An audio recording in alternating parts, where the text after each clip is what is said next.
Bonjour à toutes et à tous, amis fans de football. Aujourd'hui, on se retrouve pour une nouvelle vidéo. Une vidéo, donc ça faisait longtemps effectivement que j'avais pas fait de vidéo. Une vidéo qui va parler du match qui a eu lieu hier soir entre l'AC Milan et le Paris Saint-Germain. Donc malheureusement, j'ai pas pu parler récemment des bonnes prestations du Paris Saint-Germain, mais on se retrouve pour une analyse du match, d'un match où malheureusement il n'y a pas énormément enfin il y a plus de mauvaises choses à dire que de bonnes choses sur notre PSG. Mais bon, c'est comme ça. Donc rapidement, je vais vous faire un petit état des lieux, une petite mise en contexte de ce match qui avait lieu hier soir, comptant pour la quatrième journée de Ligue des Champions. Et puis ensuite, je rentrerai un petit peu plus en détail dans les principales péripéties du match, ce qui s'est un petit peu passé. Et puis à la fin, je donnerai mes tops et mes flops. Donc voilà, comme à l'habitude. Donc pour commencer, le contexte qui entourait ce match, il y avait quand même pas mal de choses à dire avant ce match.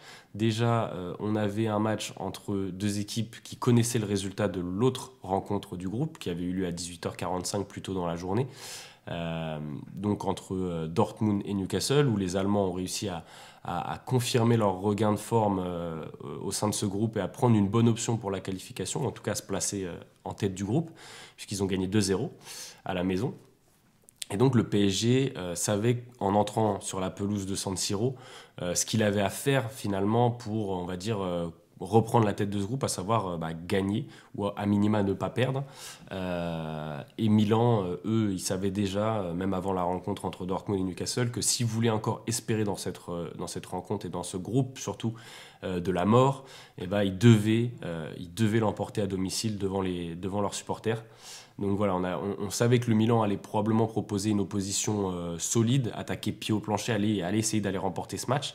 Et le PSG se devait surtout de ne pas le perdre, mais une victoire les mettait en très très bonne posture pour quasiment la qualification pour les huitièmes de finale.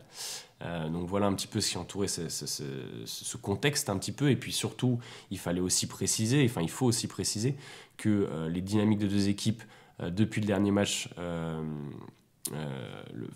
sont totalement opposés, puisque le PSG, depuis la grosse déroute à Newcastle, est resté sur 5 victoires, avec à chaque match 3 buts inscrits, notamment au match aller contre le Milan, avec cette victoire 3-0. Et puis le Milan, c'est un peu tout le contraire, puisqu'il est resté sur de nombreuses contre-performances, à commencer par le match aller au Parc des Princes, avec un non-match de leur part, ou en tout cas une très mauvaise partie, excepté les 25 premières minutes. Pardon. Une contre-performance à domicile face à la Juve, défaite 1-0, un match nul contre le Napoli après avoir mené 2-0. Et ce week-end, ils avaient vraiment touché le fond avec une défaite à domicile face à l'Udinese qui n'avait pas encore gagné cette saison, 1-0, malgré quelques absents. Mais voilà, donc le Milan qui était vraiment sur une mauvaise dynamique. Et ce match-là était très important à la fois pour la Ligue des Champions et pour Stefano Pioli, qui était sérieusement en danger en cas de mauvais résultats hier soir contre le PSG. Et donc voilà, les deux équipes se sont présentées en 4-3-3 hier soir. Donc la compo PSG classique, on va dire la composition type de Luis Enrique sur ce début de saison pour les gros matchs d'une manière globale, on va dire, même si Vitinha n'a pas joué tous les gros matchs, mais voilà, la défense, Skriniar, Marquinhos et Lucas Hernandez et Hakimi dans les couloirs.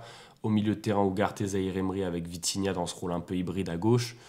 Et puis en attaque, Mbappé, Dembélé et Kolo Muani. Voilà, et puis côté Milan, pareil, hein, du classique, avec notamment les trois de devant, Pulisic, Leao et Giroud, qui ont fait un très bon match. Et donc voilà, en fait finalement ce match commence et on n'a pas le temps de respirer. C'est une sorte de match de tennis de table, de ping-pong qui s'engage directement avec les équipes qui se répondent du tac au tac. Une première grosse situation pour Moussa qui a une frappe, qui frappe au point de pénalty, qui n'arrive pas à tromper la vigilance de Donnarumma, sur un bon centre venu du côté droit.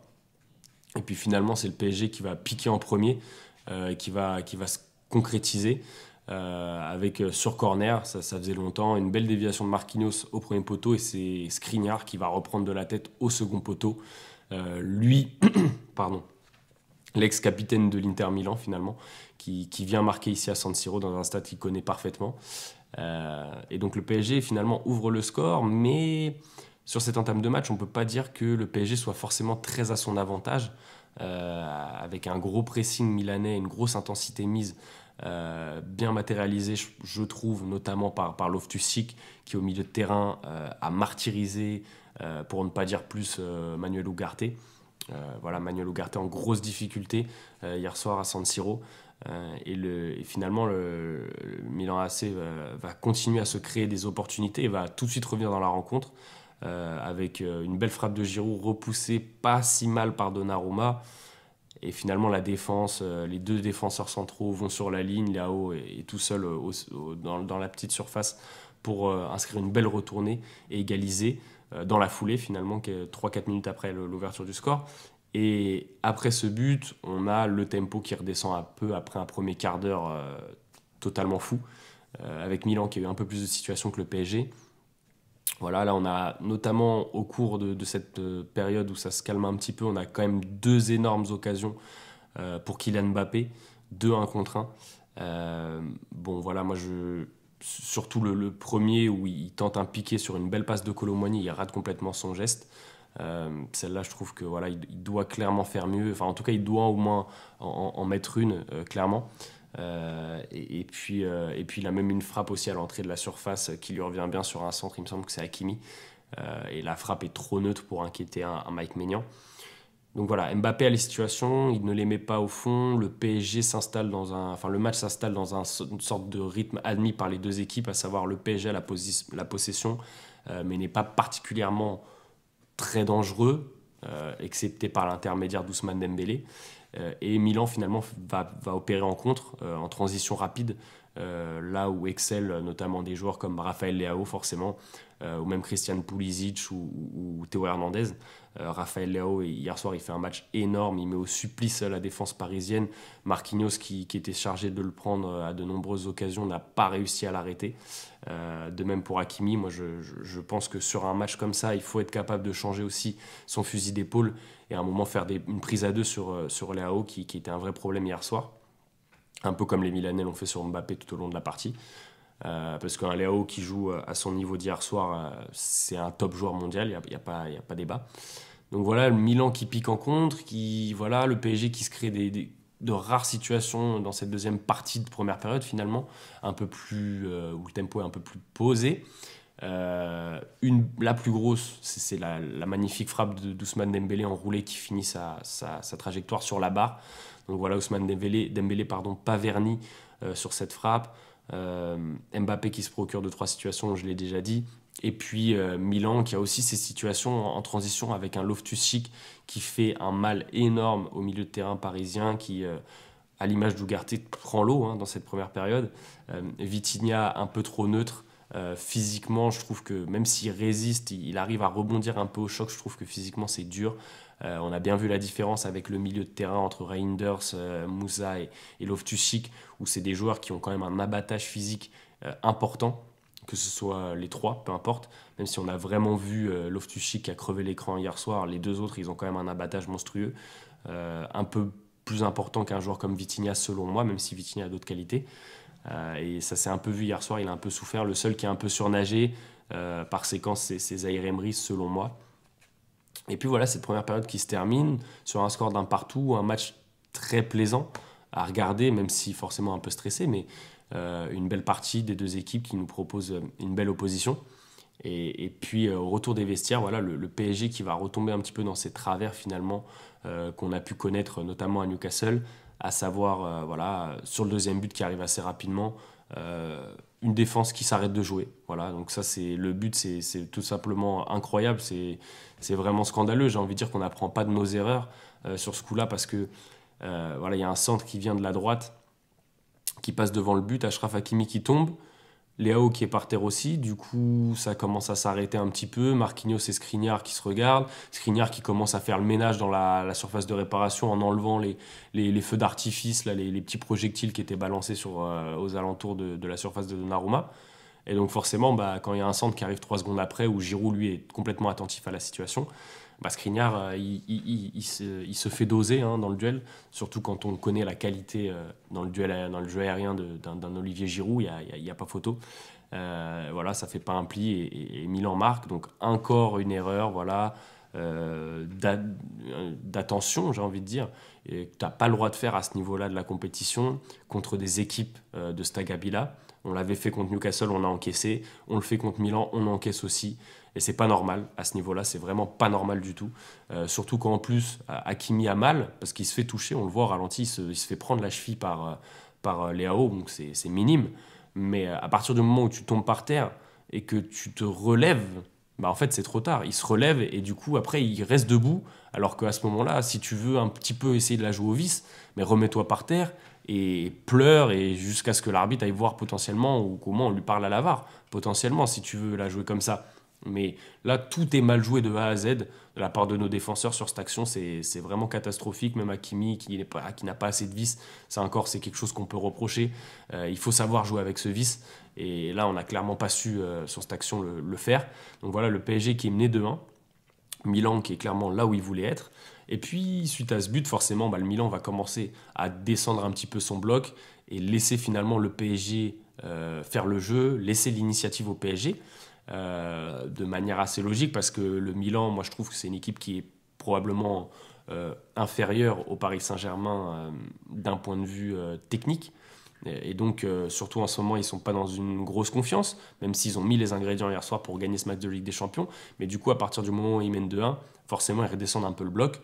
Ils avaient fourni déjà beaucoup d'efforts en première période et dans ce début de seconde période, donc ils redescendent un petit peu le bloc progressivement. Et ils laissent l'initiative au PSG. Voilà, il y a des changements qui s'imposent assez rapidement, hein, puisqu'il y a des joueurs qui n'étaient vraiment pas dedans, Kolo Muani ou Garté qui sortent. C'est assez logique. Vitinha aussi, en plus, il avait pris un jaune. Bon, voilà. Et surtout, il y a des mecs comme Lee Kangin qui vont rentrer. Enfin, surtout lui, parce que les autres, c'était pas non plus fameux l'entrée. Mais Lee Kangin qui va apporter un petit peu ce lien entre l'attaque et le milieu de terrain, entre le milieu et l'attaque. Et c'est un peu le joueur qui va surnager dans cette fin de match, puisque Dembélé s'est complètement éteint après une première période vraiment très très bonne de sa part. La deuxième mi-période, on ne le voit plus trop. Mbappé, pareil, a du mal à se dépêtrer du marquage. Et après ces occasions manquées, on l'a plus trop revu faire beaucoup de différences balle au pied, même s'il a essayé, à l'image de cette frappe en angle fermé sur un Maignan bien vigilant, vers la 68e.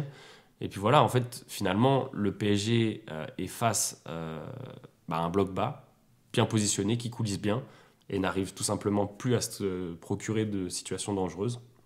Et finalement, ça donne raison au plan du Milan AC, puisque les plus grosses occasions sur cette période-là, entre la 55e et 75e, elles sont clairement pour le Milan AC, en transition, à savoir Théo Hernandez, pardon, et même Okafor, qui sur son premier ballon, après son entrée en jeu, envoie une superbe frappe au ras du poteau de Donnarumma, qui sort un superbe arrêt, et qui nous sauve, qui nous laisse un peu dans la partie dans cette fin de match.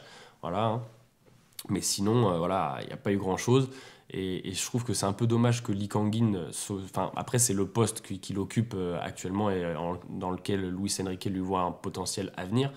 Il joue à gauche, mais comme c'est un gaucher, je trouve que c'est un peu dommage parce qu'il ne peut pas rentrer sur son bon pied, forcément, il ne joue pas faux pied. Et finalement, la seule grosse occasion qu'on se procure, c'est quand Lee Kangin est côté droit, dans la surface, qui rentre sur son pied gauche et qu'il envoie une frappe qui finit sa course sur le poteau en toute fin de match.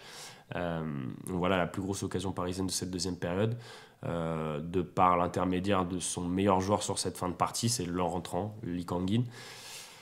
Voilà, Lee Kangin je pense qu'en fait il va, en tout cas moi, selon moi, il doit intégrer le 11 titulaire, mais j'ai peur que le fait qu'on ne l'identifie pas forcément comme un ailier ni comme un milieu de terrain puisse lui porter préjudice dans le rôle qu'il aura occupé au sein de cette équipe, alors que pour moi, ça doit vraiment être un joueur clé de cette équipe parce que c'est un joueur qui est capable d'apporter ce lien entre le milieu et l'attaque. C'est un joueur créatif.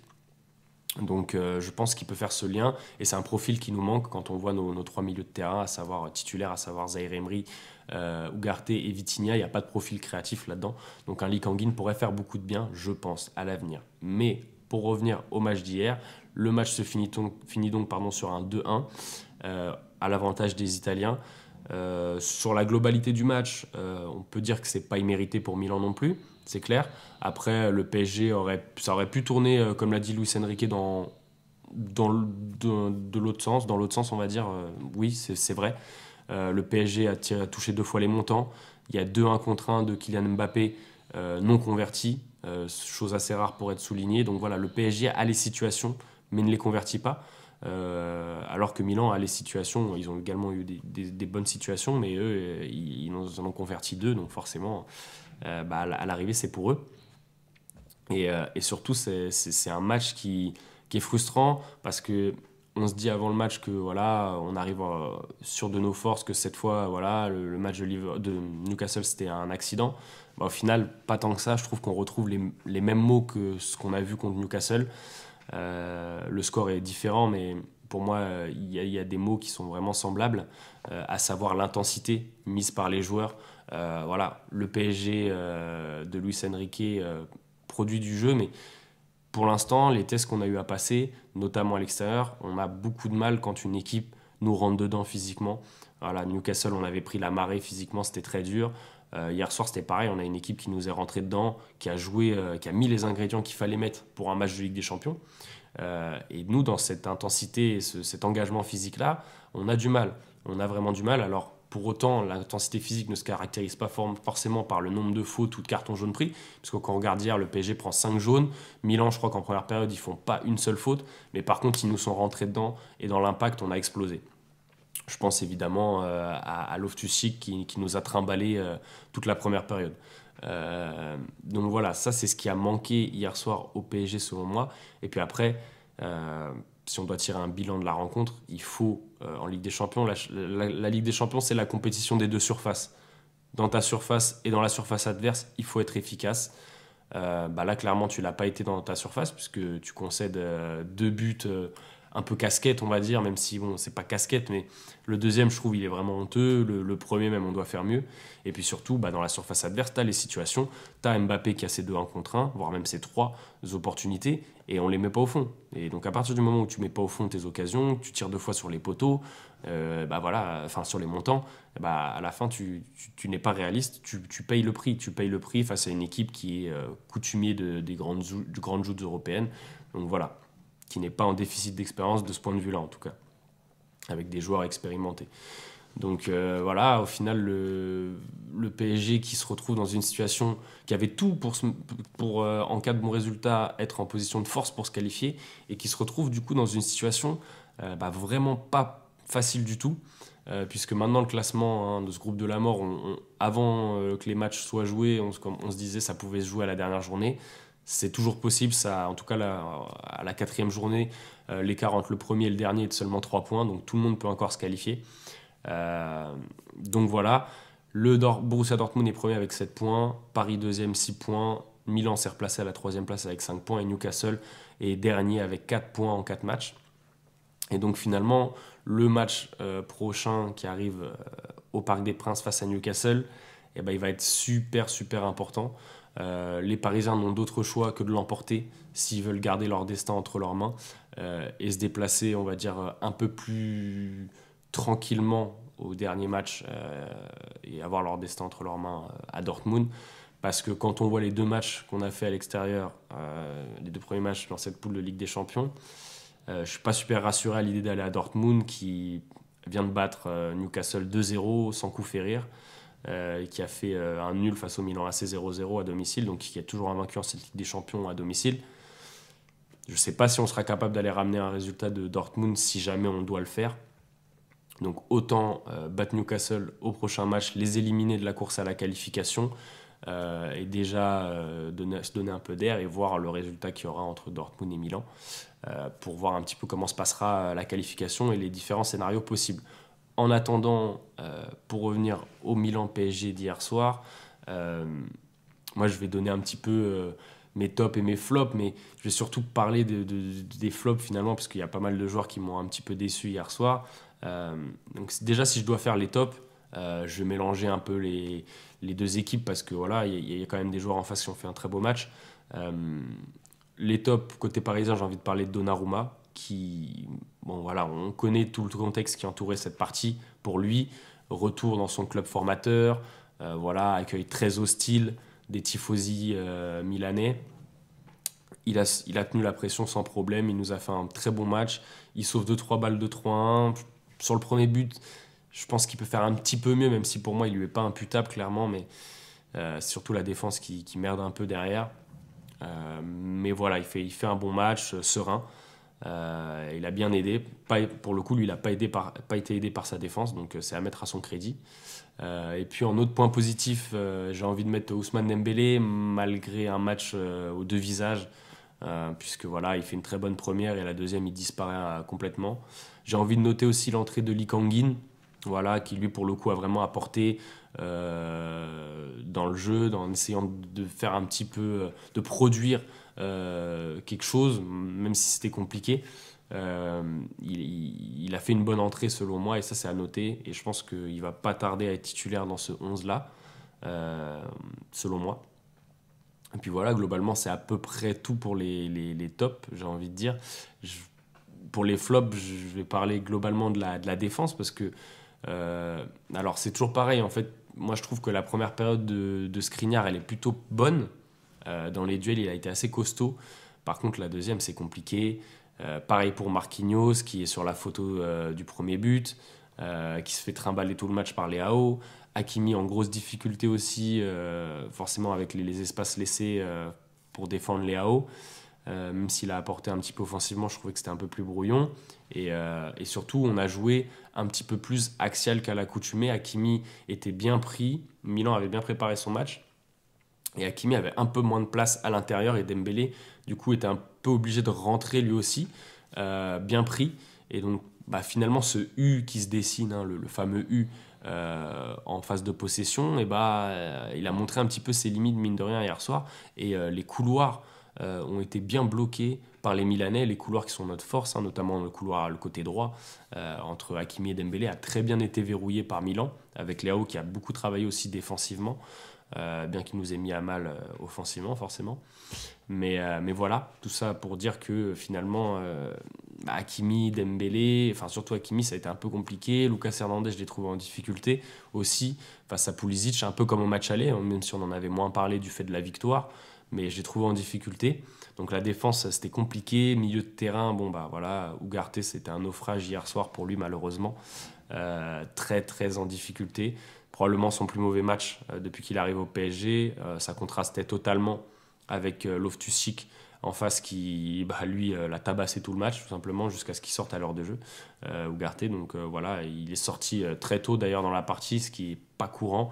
Je me demande s'il a déjà joué, enfin s'il est déjà sorti aussitôt sous Luis Enrique, je ne pense pas, mais voilà, en plus il avait un jaune, donc franchement, rien à dire, il devait sortir. Et puis Vitinha, pareil, un peu léger. Zaïre Emery, pas mauvais, mais bon, voilà, il y a eu du bon et du moins bon, mais je trouve que globalement, c'est le milieu qui a tenu le plus la baraque. Et puis voilà, en autre gros flop, j'ai envie de parler de l'attaque. Randal Kolo Muani, c'était compliqué hier soir, encore une fois. Alors, malgré tout, il y a des bonnes choses, il y a deux, trois remises qui sont bonnes, il y a une petite remise dans l'axe à un moment qui est pas mal. Il y a cette passe en profondeur pour Mbappé qui doit finir en passe décisive, puisque Mbappé doit marquer, et qui ne finit pas en passe décisive, justement. Mais globalement, c'est trop léger, trop insuffisant, techniquement très emprunté. Et surtout en Ligue des Champions, tu n'as pas le temps de rater ton contrôle. Si tu rates ta première touche de balle, c'est fini, tu ne revois plus la balle derrière. Donc voilà, trop brouillon. Pareil, remplacé à l'heure de jeu par Gonzalo Ramos, qui n'a pas su tirer non plus son épingle du jeu. Et puis, en autre flop, j'ai envie de parler du leader de cette attaque, finalement, Kylian Mbappé, qui fait un match hier soir qui est vraiment pas bon. Vraiment pas bon.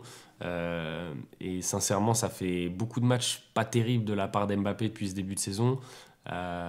Moi, je sais pas si le mercato a été fait pour lui donner envie de rester, etc. En tout cas, toujours est-il qu'il est dans un fauteuil au PSG puisque c'est lui le leader, l'équipe joue pour lui, entre guillemets.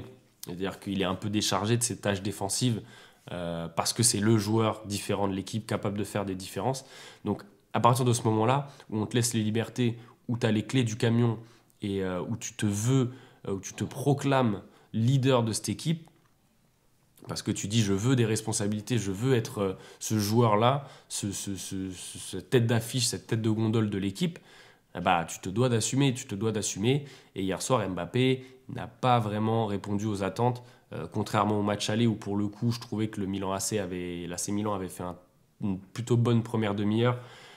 qui vole en éclats sur un exploit individuel d'Mbappé, où là, c'est lui qui fait la différence tout seul.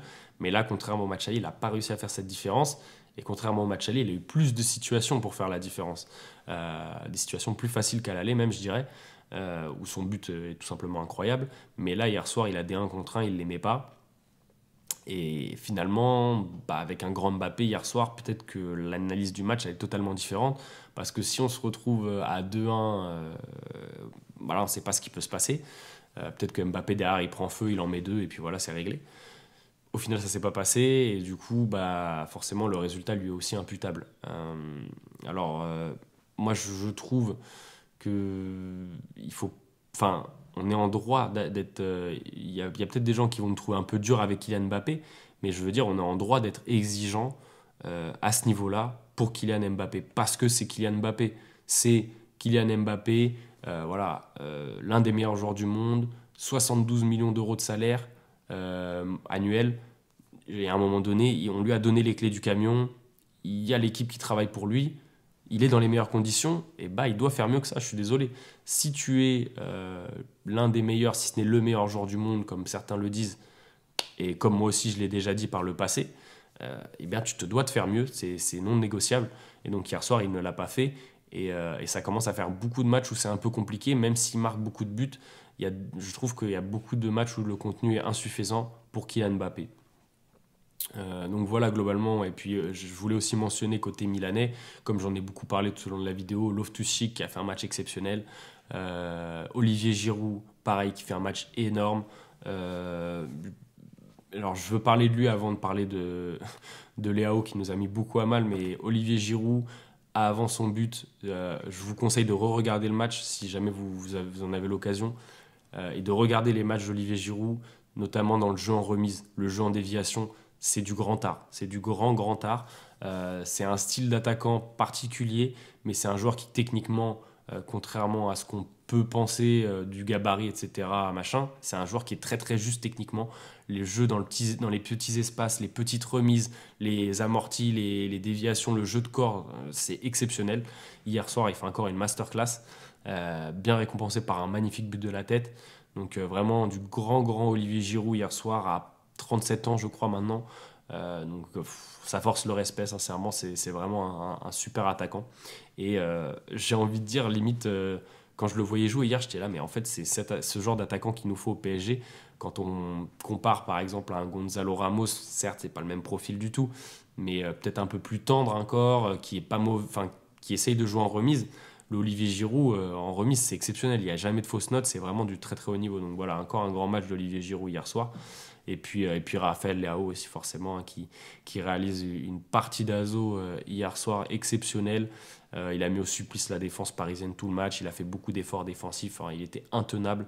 Donc sincèrement, gros match de Leao qui, quand il évolue à ce niveau-là, pour moi fait partie des meilleurs joueurs du monde. Hein. Clairement, il n'y a pas photo. Donc voilà, gros match. Le Milan qui se replace dans la course à la qualification. Le PSG qui n'est pas du tout sorti d'affaire dans ce groupe de la mort.